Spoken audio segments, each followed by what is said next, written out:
Chapter 3. Back at the dungeon. The door slides open and Kim stumbles into the room. His frog suit is damaged and sparking, falling apart. His arm is gushing blood, hanging limp at his side. The mask gurgles and flares. The woman in the cage is grinning like a wolf, laughing and howling. He's already barking into the comm at the dock. His voice transmits to an external comm in the med lab. "Doc, I'm coming down. 2 wounds in my arm." The doc and Ishmael turn to the speaker. Even Lizard sits up slightly. "Both shots went clean through the bone. I don't know how my arm is hanging on." The woman in the cage is jumping around, swinging playfully on the bars, wildly mocking his misfortune as he fumbles with the door panel leading down to the dungeon. Now Kim is on the operating table while the doc tends to his arm, body marked with scars, sweaty and bloody, skin still pressed and misshapen from the pressure of the suit. He lets out a stream of smoke. "It was Zelda." "Zelda?" Ishmael repeats. "So she's alive?" Turning to Mary, who's leaning casually in the doorway. Mary shifts her eyes elsewhere. "She had some new gear, too. A rifle, stealth camouflage, and the way she moved. She might be faster than the frogs now. I don't know how she could have made those upgrades to her suit, but she couldn't have done it alone." "Do you think she found other survivors?" He remembers the people she was blowing away. "If she did, I don't think they're human." "She can't be working with the frogs." As he does something in Kim's arm that makes him grimace and growl. "She killed too many damn frogs to be working with them." "Could she have turned proxy?" The whole room turns to him slowly. Kim glares holes through him, puffing smoke. Lizard coughs nervously in the silence. Ishmael swallows hard and shuts up. "If she was proxy, I'd be dead. I know Zelda. She's playing games. It's a sick, twisted game, but she's doing it for sport. She's lost faith. She doesn't know what she's fighting for anymore, so she just does it to prove she can." Mary paces a little further into the room. "And we can assume she won whatever game you're playing?" As she looks right through his arm to the dock on the other side. Kim turns to glare at her, but she doesn't back down. "I didn't shoot her, if that's what you mean." Mary shrugs and looks around at everyone to get across what she means. "No," Kim orders, putting his foot down. "Don't say it. Don't even think it."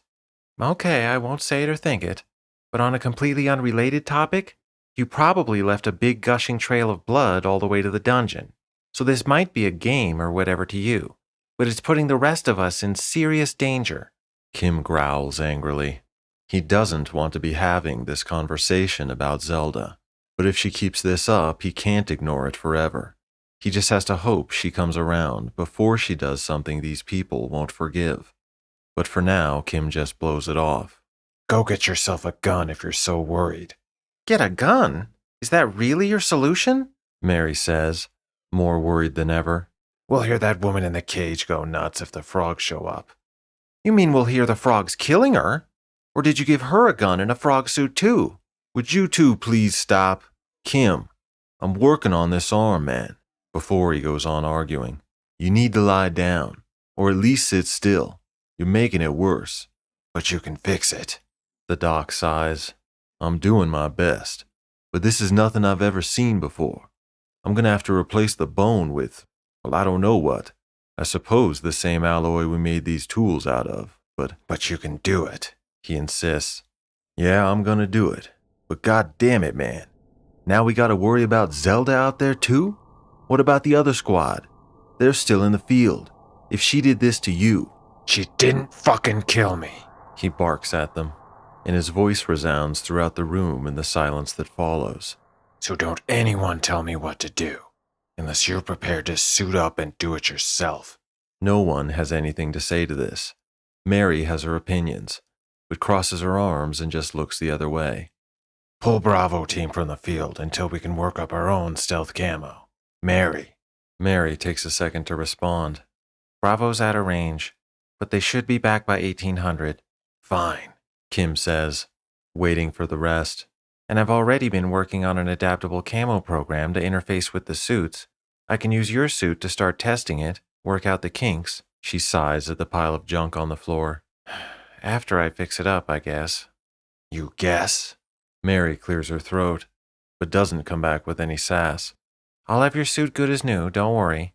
And what about you? He shoots a look like the barrel of a gun at Ishmael. Huh? Starting to sweat. Ishmael can help me out in the workshop. Come on, buddy. Trying to get them both out of there. You're a mechanic? He wants to know. Ishmael's eyes dart to Mary for help. An engineer? Ishmael looks down at the tubes of food paste in his hands, his only meaningful task so far. He's a social scientist and a quick learner. He can. A what? Shaking his head. He's. Kim cuts her off. Quit talking for him. He's slept long enough. He doesn't need you taking care of him anymore. What the hell's a social scientist? You work with implants? Ishmael hesitates. No. But you work with tech. Hardware? No. You're a programmer then. What? We've been over this already. I could really use an extra hand anyway with Lizard laid up. Trying to butt in, but Kim ain't having it. No. If he doesn't know tech, he's only going to slow you down. You don't have time to teach the kid. And I don't need you two playing grab ass neither. There's too much work to do. You can fuck around next down cycle. Mary is not so much offended as just without words, which is a strange and confusing sensation for her. So what'd you do before the harvest? Ishmael fights the urge to look at Mary again. I was a teacher? What do you teach? He says, like pulling teeth. Ishmael hesitates.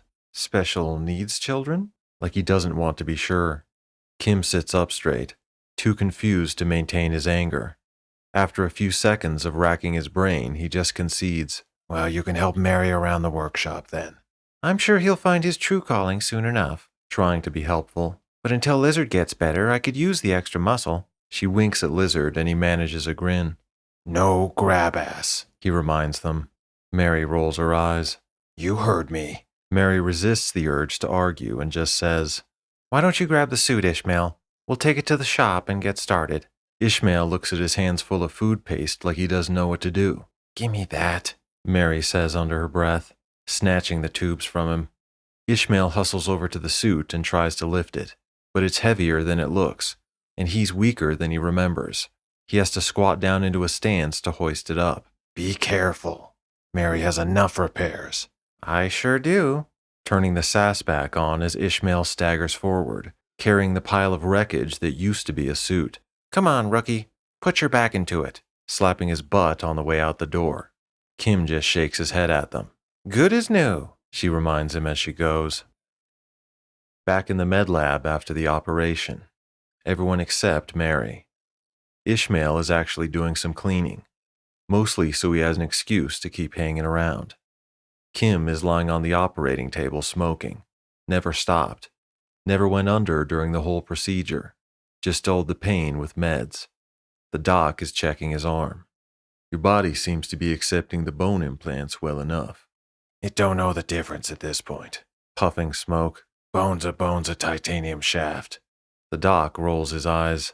Yes, your scans show a number of replacements, but we had no idea how the human body would react to these alien alloys.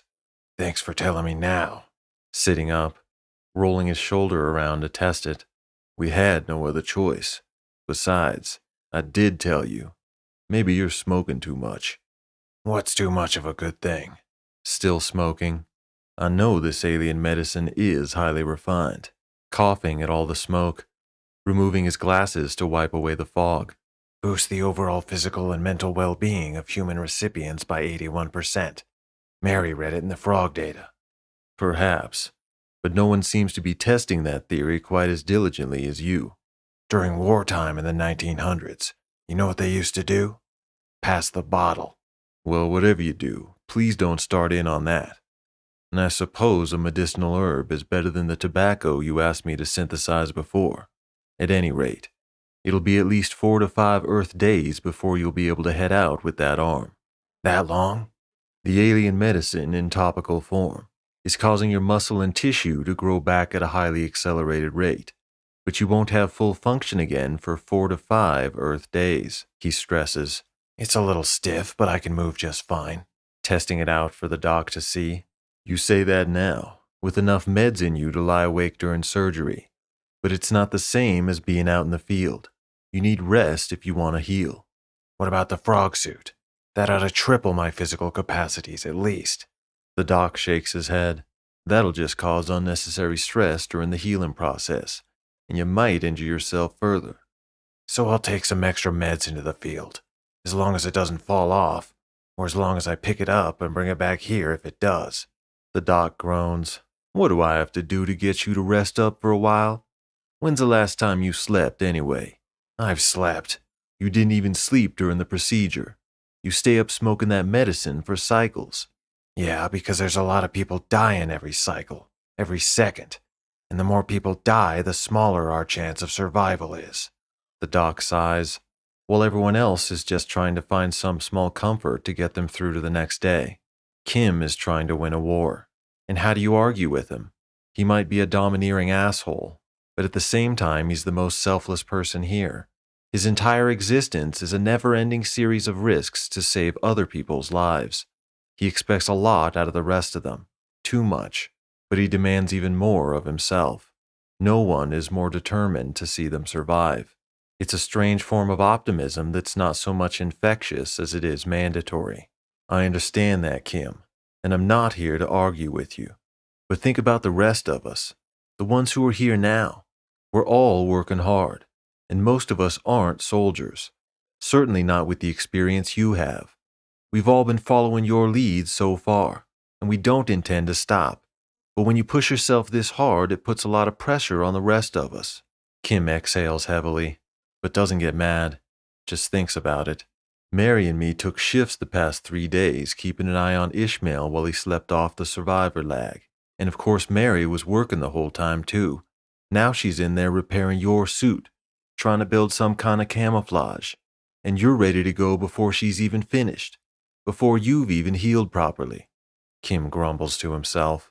Supposing I do stay here and rest a day. Like he's not making any promises. What the hell good is it to anyone else?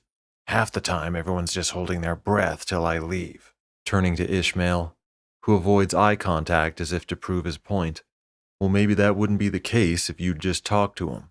Get to know people, instead of, watching his words, making everything so military. Kim gives the doc an evil look. If I seem a little serious, it's because I've been shot twice today and watched about 700 people die. The doc sighs. No one doubts how tough your job is, man. But let me ask you something. Do you even know my name? Kim sits up, ready to say. But when he opens his mouth, he realizes he doesn't actually know. You've been calling me Doc so much, it's all anyone calls me. Or maybe it's because I'm always in here operating on somebody, so that's all they think. His name's Macias. Ishmael chimes in helpfully. It was his mother's last name. But she raised him, so he always felt like a Macias. Kim glares at him hard enough to make him drop his helpful grin. All right, Macias, he corrects himself. I should have known that. But I guess we don't always meet under the best circumstances. Yeah, I ain't mad at you. And no one wants to trade places with you, trust me. Things are hard enough here in the dungeon. But that's what you gotta remember. We're all going through this same shit. Maybe you're tough enough to handle it, but the rest of us aren't soldiers. Even Mag. She was army, but after the proxy wars, the military wasn't the same. They were more like a well-armed police unit. There were no wars or conflicts like in the past. The military dealt with violent criminals, gangs and whoever, but it's not the same. Kim shakes his head. Fine. I guess I can give Bravo team some training while I'm here. Are they back yet? You're not hearing me, Kim. These people are burnt out as it is. They don't need more stress. They need, hell, I don't know, they need inspiration, Ishmael announces fervidly, like making his own heroic stand. Everyone turns to him, confused and offended at his outburst. Even Lizard sits up a little. You should tell us a story about the proxy wars.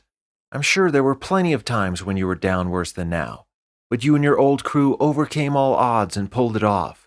Or tell us about Zelda. Maybe we could understand what she's going through if we knew her a little better. Kim glares gun barrels at him. Don't you have something better to do? I thought you were supposed to be helping Mary in the workshop. She's doing programming stuff. She doesn't need me right now. But Macias said he could use someone to help clean up. Mm-hmm. Well, you missed a spot. Spitting blood onto the floor. This is what I'm talking about. Tossing a rag on the floor and wiping it up with his foot before Ishmael jumps at the chance to either please him or not piss him off further. We're burnt out, Kim. I already mentioned Mary, but to be honest, she might be the strongest out of anyone. I don't know how she does it, but the rest of us, well, we're not like you, Kim. You. I'm what? You're a hard-ass motherfucker. You already been through this shit a million times and back. You get shot or collared by one of those frogs and you don't even blink. You don't even go out there with a squad to back you up. You're like a fucking superhero. I used to have a goddamn poster of you on my wall when I was a kid. You were choking out a proxy with one hand, blasting a proxy with the other, and there was some hot babe clinging to your leg. At my house, we had a picture of me and my daughters next to your statue at Gracie University. The sports teams used to slap your ass for luck before all the big games. Even Lizard opens his mouth to speak. I used to speedrun Proxy Slayer too, for all mankind. On the PSXX. Kim drops his face into his palms and mutters angry nothings to himself. None of that shit has any fucking thing to do with me. Listen, Kim, we all want to be more like you. But we just got here, man. Think about that. You've been fighting for years. Remember the beginning of the proxy wars? Maybe you were already Kimura fucking Gracie, I don't know. But what about everyone else? What about the rest of your crew? Kim stops to think about it. It was a long time ago. After the cold sleep, he can feel the stretch of all those years, dreaming the same dreams. It feels like yesterday. Nothing's changed for him. It's just a different enemy. But these people were ripped suddenly from everyday life. They lost everything at once, and now they're fighting for the existence of their species. He understood that for a moment with Mary, but then he was getting shot again. Or what about that woman you got locked up? Macias goes on. Maybe back in the day you could throw someone in the can till they cool off and act right, but that's not how we are today. We keep her locked up, it's only going to foster whatever resentment she has for us. She barely has human contact. It's no wonder she doesn't act human. Don't you people go up there? Someone's been giving her food and water. Yes, and I always spend a little time talking to her. Every once in a while she even sits still and seems to be listening, but she never says anything. Last time I decided to try and shake her hand. I thought maybe that'd be a nice gesture. I told her my name, asked what's hers, said I want to be friends. But you know what she did? I can imagine. She put her hand out a little ways like she was scared or timid. Made me reach inside the cage to take her hand. Kim is just nodding like he knows what's next. Then she yanked my damn arm in the cage. Almost bent the elbow backwards against the bars. I barely managed to turn it sideways so she didn't break it. Then she put scratches all up my arm when I pulled it out. Broke the skin. I think she's been sharpening her nails, trying to show Kim his arm. But Kim doesn't care about some scratches. Poor guy. Sitting there with 2 holes and 2 makeshift bones in his arm just from today. It's not funny. I'm not worried about some cuts, but the fact that she would do it. I was just trying to talk. I told her we all want to see her out. I said we got a bed waiting for her and everything. Then as I was leaving, she threw her feces at me. Well, if that's all she did, then she likes you more than me. Maybe we should put her cage in your bedroom from now on. It's not funny. If you've got any suggestions, I'm listening. Otherwise, I keep her in the fucking can till she acts right. It's a simple compromise. I would even take her at her word if she'd say something. But she doesn't. She sharpens her fingernails and throws shit. Well, maybe she acts that way because you keep her locked up. I mean, that's how animals get too. You come to the cage and they growl, try to attack you because they want out. I know she's not an animal, but if you start respecting her like a human being, maybe... Kid. Shaking his head like he should mind his own business. I'm just saying a little trust and respect would go a long way, especially from Kimura Gracie. I know she was violent at first, but it's been a while now. If you let her out, I bet she'll calm down because she doesn't want to go back. Kim laughs out loud, but Ishmael goes on. Really? Her first instinct will probably be to run. That's what animals do. They run somewhere they feel safe and hide. They might get defensive, but they don't want to hurt anyone. They just want to be free. She's been in a cage so long, from the aliens, now you. You a fucking animal expert all of a sudden? I thought you taught mentally ill people. You might want to start there. No, my partner, getting emotional as he remembers her. She took care of animals, swallowing hard as he forces himself to use the past tense.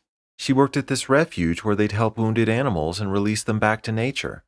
I used to help sometimes too, and of course my girls loved to go see the animals, so we spent a lot of time there and got to know the little critters, like little squirrels and birds, and even some big critters like foxes and cub bears. But the main thing was to get them healed up and release them back into the wild, because wild animals need to be free. You can't keep them caged up. They don't respond well. Confinement makes them feel vulnerable. They get mean and violent to counteract that feeling of weakness. I think humans are the same way. That's why prison doesn't work. People go to prison and act even worse to the guards and the other inmates. And that's why the singularity didn't work. You connect everyone's brain to a computer network, and you take away part of the individual experience. You lose a certain amount of freedom. It's the natural reaction to rebel. Kim shakes his head. Miss that social science shit you were talking about? But Ishmael holds firm. That woman in there could be stronger than any of us. She just needs to be free. We need to give her a chance. I was looking in her eyes, and I know I saw a person in there. You were looking in her eyes, huh, grab ass? You know what I mean. If you saved her, then you must have seen the same thing, right? Listen, kid. She's had plenty of chances. Too many. I saved her life. I brought her here. She threw up. And when I turned my back to get a rag, she grabbed a knife and tried to stab me. I took the suit off to show her I was human. She kicked me in the balls and went for my eyes. She slept 2 days, woke up, found me sleeping, tried to choke me to death. I had to dislocate her fucking arm to get her off. She bit a chunk out of my ear and ran, hid somewhere in the workshop, jumped out and attacked Mary with a broken arm. Finally, I'd had enough, so I put her in the cage. 3 times since then I've tried to let her out. And guess what? Ishmael looks around at everyone, waiting for him to say it. So what then? We're just going to keep her in there? We're just going to stop trying? Maybe Ishmael's right. How long has it been? It couldn't hurt to try again. Couldn't hurt you, 'cause you'll be down here. Yes, I will be down here, but you're here now. You saved her, so that makes you responsible. What kind of anime bullshit is that? Whatever happened to, I saved your life and now it's up to you to make sure I don't regret it? Well, something needs to be done. I didn't think Kimura Gracie was one to pass the buck. Don't give me that shit. Well, I can help too. No one's asking you to do it yourself. You wanna help. Like he's about to tell him exactly where he can shove his help. Yes, I do. Trying to accept the challenge like a proud soldier. It may seem silly to someone like you, but I think communication and trust are important healing tools, just like medicine and rest. I've been talking to Lizard, too. We've been making a lot of progress. He nods to Lizard, who perks up a little and grins. Kim frowns at Lizard's supposed progress, the guy who hasn't gotten out of bed to go to the bathroom on his own in weeks. All right, kid. He shrugs, getting up and rolling his neck around. Head to the armory and get yourself a gun. Ishmael frowns. A gun? I don't think that's the right approach, Kim. Like I've been saying, it's not for her. It's in case she gets too loud and the frogs show up. Ishmael hesitates, watching Kim throw one of those frog robes over his shoulders. Don't try getting into that damn frog suit, even if Mary has it ready. You exert yourself in that thing, you'll end up right back on this operating table. I'll just wear a dark robe and the mask. Why the mask? Like I said, the frogs might show up, so one of us better be a frog. They'll see her in the cage. You escaped with a gun. It'll give me just enough time to stun them and rip their hearts out. Pulling the hood over his head. Ishmael stiffens up, having second thoughts now. Maybe I should wear a suit then.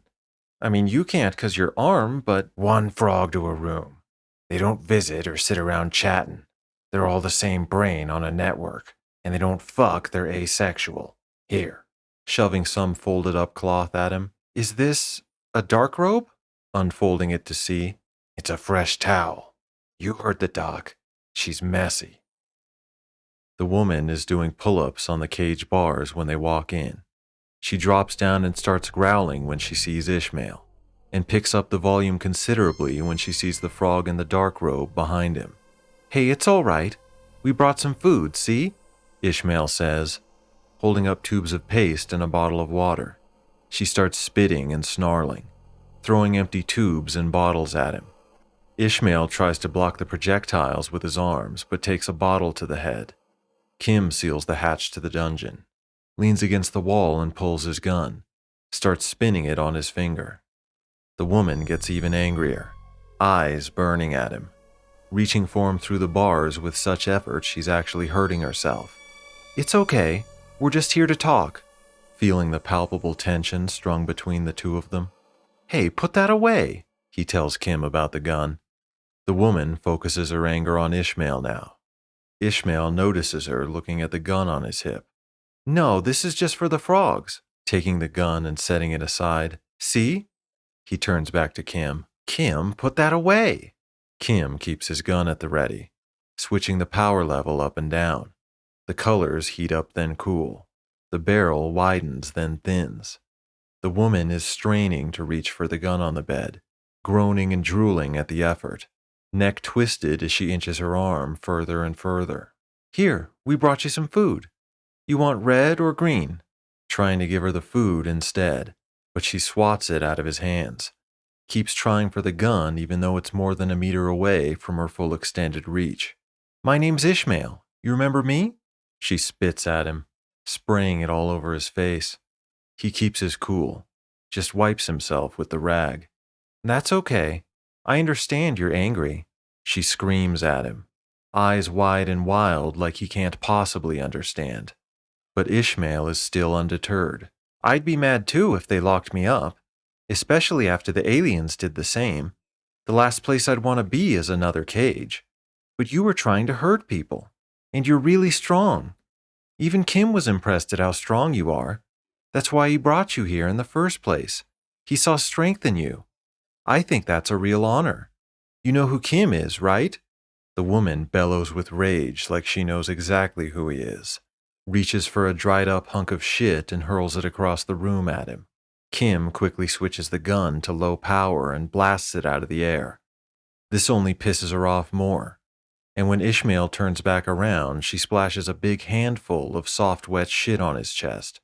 Ishmael holds his hands out like he's afraid to get it on him, but it's already all over. The woman just laughs. This is the most human noise she's uttered, expressing the honest, heartfelt joy of splattering her fresh shit all over a kind man who's trying to be her friend. Ishmael again tries not to react, just wipes it off with the rag and does his best to ignore the smell invading his nostrils, the wet, sticky heat on his chest. Please, Ishmael says, we want to help you. She growls and glares at him like she doesn't believe. I know you can understand me. Even this act you're putting on, and the way you mock me, it proves you're an intelligent, thoughtful person. She falls down laughing and rolls around on her back. See, you're doing it right now. Please, we want to let you out of the cage. She slows her laughter and stands up, eyes him questioningly, and then turns to glare at Kim as she starts digging at the lock.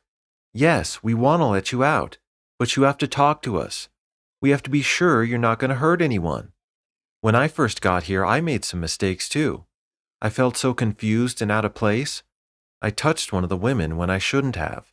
She blows air through her lips like a hysterical monkey, then puckers up, smooching and pressing her body against the cage.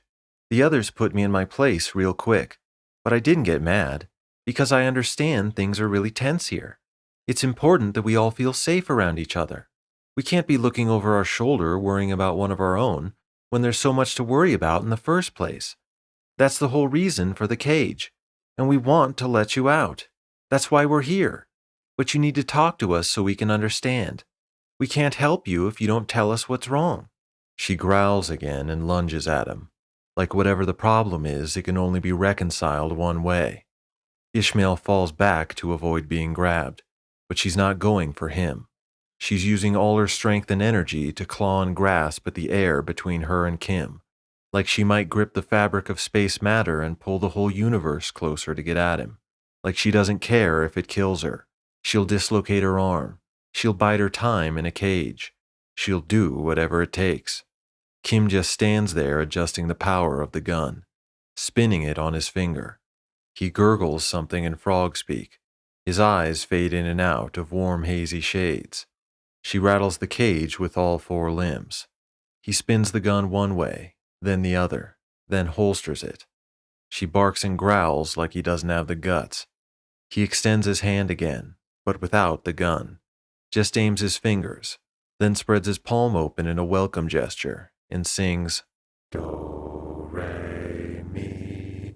She growls louder and louder. Fa, sol, la. Louder like she's going to burst, tear herself apart with anger and rage. T. Murderer! She screams, squeezing her face between the bars. You fucking murderer! Ishmael is so surprised and confused, all he can do at first is look between the two of them. No, it's just a mask. That's Kimura Gracie. He's the one who saved you. You saw her, she goes on screaming, ignoring Ishmael. You saw her. You turned and looked right at her. I saw your fruity fucking eyes light up. You looked right at her. Kim just gurgles and shakes his head back and forth. Quit hiding behind that fucking mask. Kim disengages the mask lock. Pressure and gas start leaking out. The woman gets even louder and more irate as the mask starts to open. You could have saved her, but you let her die. That's the same as killing her yourself. Who? Ishmael wants to know. Who are you talking about? But the crazy woman doesn't answer. Instead, she continues to scream. Murderer! Who are you talking about? Maybe we can help her if you just slow down and... You, she snarls, chest heaving as Kim's face appears through the cloud of gas. You know what I had to do? You have any idea what I had to do? Kim keeps his arms crossed and just glares back. What do you think the chances are that we'd be right next to each other after this long? After all that shit? Dragging us out for tags, and shavings, and showers, and tests and beatings? Getting shuffled and reorganized and shoved back together every time some bitch couldn't take it and croaked? You can tell us. Go ahead and tell us your story. We're listening. The crazy woman grabs him by the shit-stained shirt and pulls him to the bars, panting and breathing hot in his face.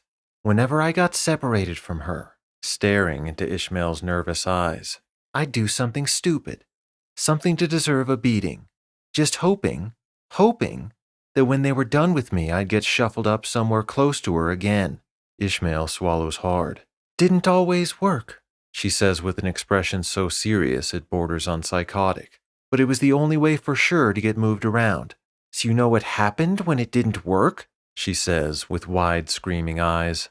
Ishmael has a pretty good idea, but he lets her say it. I'd do it again, and again, and again, and again, and again, shoving Ishmael to the ground. You think these are tattoos? Ripping off her clothes to show her body, covered in brands and scars. Those fucking aliens tattooed me with their goddamn laser whips until my skin fell off. I don't even know what all these tags are. Turning around to show all the tags. Tags overlapping tags.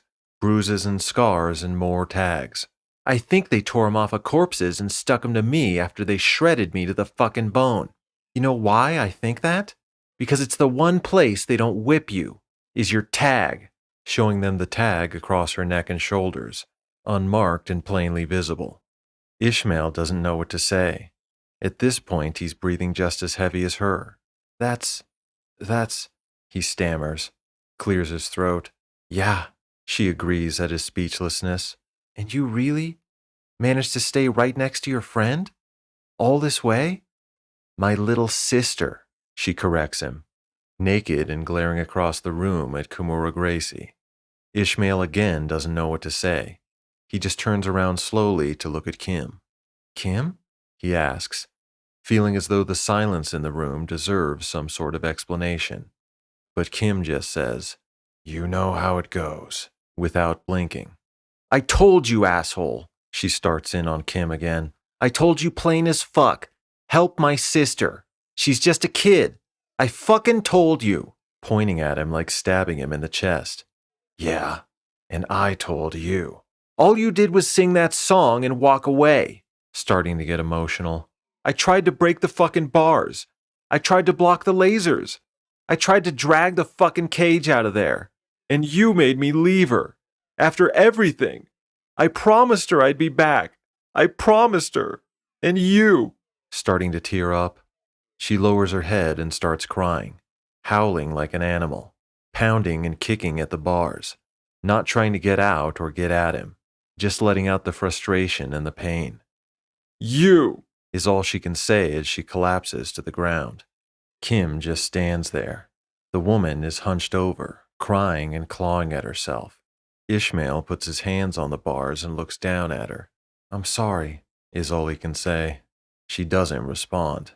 Goes on crying. Listen, I know it's fucked up, but... What do you know?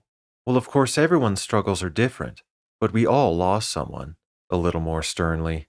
I had to watch my partner and kids. Fuck your partner! Fuck your shitty little kids! Don't say that to me, feeling the sting of her words, but he keeps from taking it out on her. I've been very calm and understanding so far. Did you manage to keep right by their side? All this fucking way? She demands to know. Did you fight and fucking struggle and fucking die every fucking second inside? Just to keep them near you? Just to make sure they weren't alone? Did you? Did you? Ishmael takes a deep breath. No, a little ashamed, even though it didn't do her any good, and only scarred her deeper to try. But he doesn't say that. No, I guess I wasn't as strong as you. It's really remarkable what you were able to do. Yeah, it is, she agrees, trembling. Until he took it all away. Turning to Kim. He's still just standing at the far end of the room, and he lets them both look at him and think whatever they're thinking for a second, before pacing over to the cage. The woman starts breathing heavier the closer he gets. She stands up to meet him face to face, but she doesn't spit at him or scream, or go for some vital sensitive area of his body. She just stands there looking him straight in the eyes and waits for whatever he has to say. But he doesn't say anything, not at first. Instead, he waves his hand in a certain pattern. There's a metallic clink, and the cage door unlocks. Ishmael takes a few steps back. The woman keeps her vicious, hateful stare as best she can, but a small something inside her falters. Her one-track mind veers slightly. She doesn't lunge out of the cage to attack him or run away. She steadies her breathing and waits. You just described all the reasons why I brought you here. Her eyes move away for a second. She looks him up and down, trying to hang on to her anger, trying to judge whatever trick he's playing. And I'm sorry, but your sister did not have what you have. The woman hardens her resolve again and spits in his face. Fuck you! Kim doesn't flinch, and goes on without even wiping the spit away. She had you, uncrossing his arms enough to make the motion at her, and that's why she made it this far. Sam has the same willpower, the woman explodes, but still keeps the bars between them. Sam is just as strong as anyone here, and I would have helped her. All you had to do was open the fucking cage. Kim shakes his head. I can't bring people here who need help. She doesn't need help, she argues, but fumbles a little, realizing she contradicted herself. Her eyes falter and dart inward. All you had to do was unlock the cage. You remember how you got here after I opened the cage? The woman grips at the bars and sneers, but doesn't say anything. Her eyes are like a fire in a strong wind, burning hotter, but at the same time fighting to stay lit. Kim nods slowly. The both of you wouldn't have made it. The woman turns scornfully towards her own shoulder, opens her mouth to say something, but just snaps it shut and grinds her teeth. She wants to scream at him and argue, but only because it hurts so much, not because she really believes it. She slams the cage door back on itself, slams it hard just to do it. Then she turns around and stares at the wall, wipes her nose, tries not to sniffle or moan. Just get the fuck out of here, she says with her back to them. I don't want to look at you assholes. Lock the cage again. I don't fucking care. Ishmael just looks at Kim. Doesn't have anything to say for once. Kim takes a deep breath and exhales, grabs the cage door and opens it wide. The woman tenses up but doesn't turn. When you're ready, put your damn clothes back on and come down to the dungeon. You got a bed waiting, a room to yourself. We even have hot water. She glares partway over her shoulder at him. Go see the doctor. Let him do a checkup even if you feel fine. He didn't get a chance the first time. The woman grumbles something but doesn't confirm or deny or take her eyes off the wall. You got a name? The woman breathes heavy, clears her throat, but doesn't say. Well, think about it.